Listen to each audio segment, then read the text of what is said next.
Substrate takes its title from a sequence of 25 poems with which it concludes that are concerned with the permanent elements in the cultural history of California, especially centered on Northern California.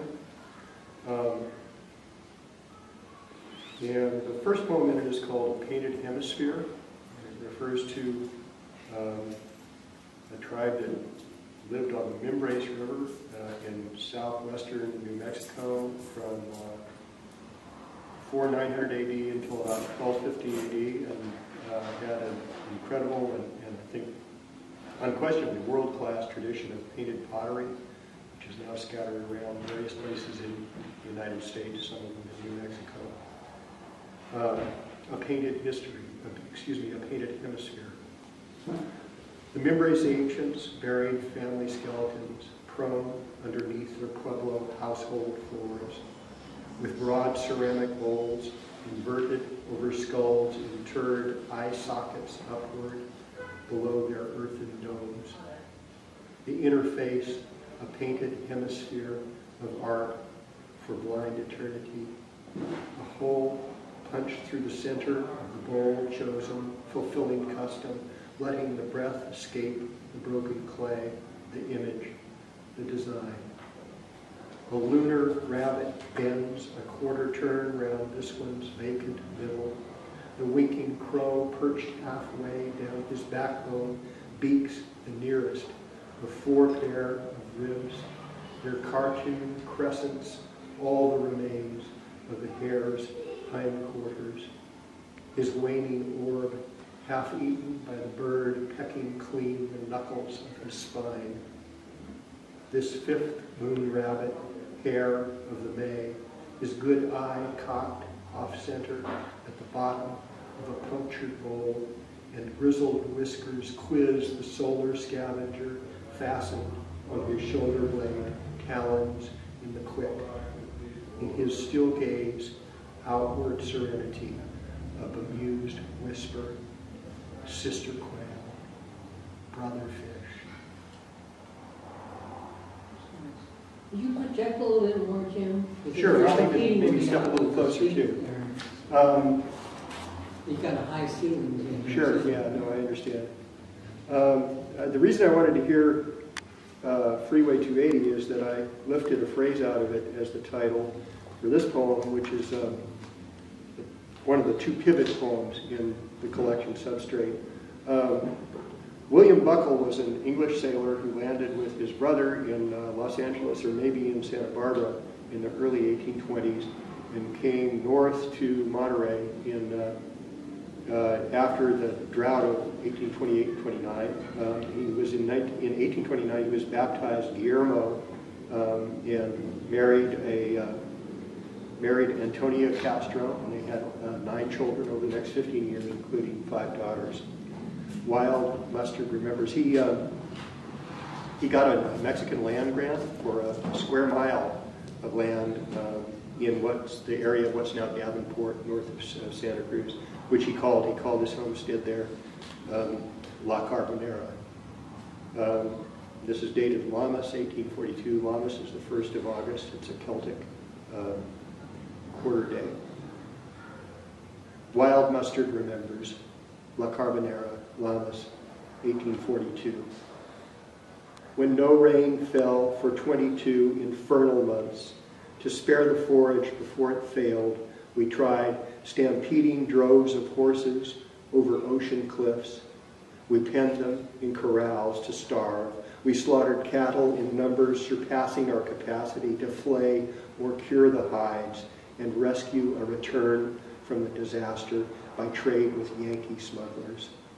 And still, the herds remaining grazed the native grasses down to the barren root before the feast of their parched carcasses gorged vultures and coyotes. And even so, no rain.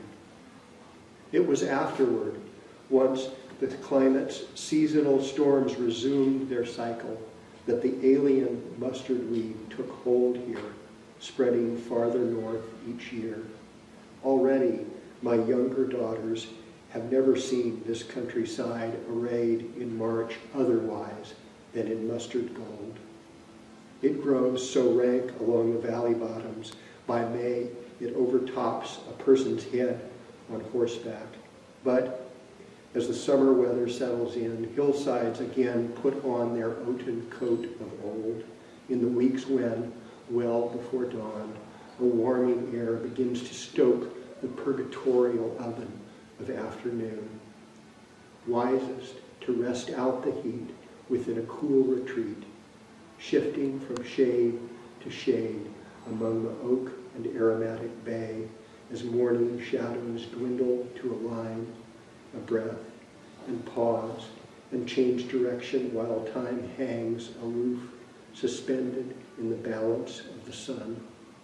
Or from a sheltered cleft gaze out upon the lion-colored landscape with its indecent contours, the hollows buttocks have, the dimples of a shoulder. At dusk, the deer and cougar disappear while motionless against its pelt of brittle grasses, when lamps are lighting in the valley's lap, and the emerging stars construct a vault of night.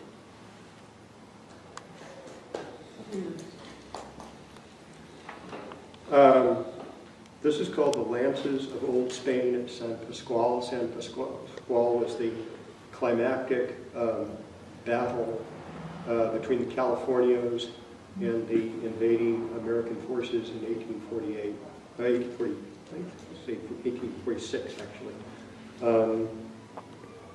It's the first poem that I wrote in Substrate, and it came out of the amusement at looking around at we have about a dozen different eyewitness accounts of that battle. We have accounts from the California side, we have accounts from the American side, we have an account that originates with a Native American, San Diegoño Native American who witnessed the battle. So we have a lot of versions of what went on, including two from Kit Carson. The Lances of Old Spain at San Pasqual, December 6, 1846. With the vanguard of General Kearny's dragoons, frontier scout Kit Carson, genial cutthroat, collector of scalps, bearing down at a gallop on San Pasqual, by an opportune tumble saved himself, his horse shot under him, and lived to tell how they erupted from the chaparral and charged the California Lancer cavalry, who fled pell-mell and drew them, doubled back, and cut their squads apart piecemeal like cattle at the Matanza, the razor reach of Spanish lances from another century too long for sabers and clubbed bayonets. Desert bedraggled army horsemanship no match for practical vaquero mastery of slaughter from horseback. Unscathed almost, the Californios retired. Kearny lost 20 men and could not sit a horse himself for months. Of those in the first onslaught, only a few stragglers survived the brunt, the savvy scout among them. General Pico's victory altered nothing. Kearny was delayed a week in reaching San Diego. Old Alta California was still lost, or won, depending on the point of view. It was a backward country. The pennons prancing on the antique lance heads, the horsemanship that rivaled Tartary's, style in defeat. In a half generation, 2 years drought and want of capital destroyed the herds and bankrupted the rancheros. I'll read one more poem having to do with history and then pass it back to you. This is called Terms of Employment, and it's Bob Brotherton talking, and he's talking in Watsonville in the mid-1890s about events that took place 15, 20 years earlier. Terms of employment. When I was agent for the Telegraph, We lost connection on the San Juan to Visalia line, and the front office wired me to restore it. I rode south up the valley and over Pinoche Pass until I found Poles Down, then north to Mercy Hot Springs and Los Banos, rounding up the posse of vaqueros I hired to help, and with a liberal supply of spirits to encourage their assistance, we completed repairs expediently.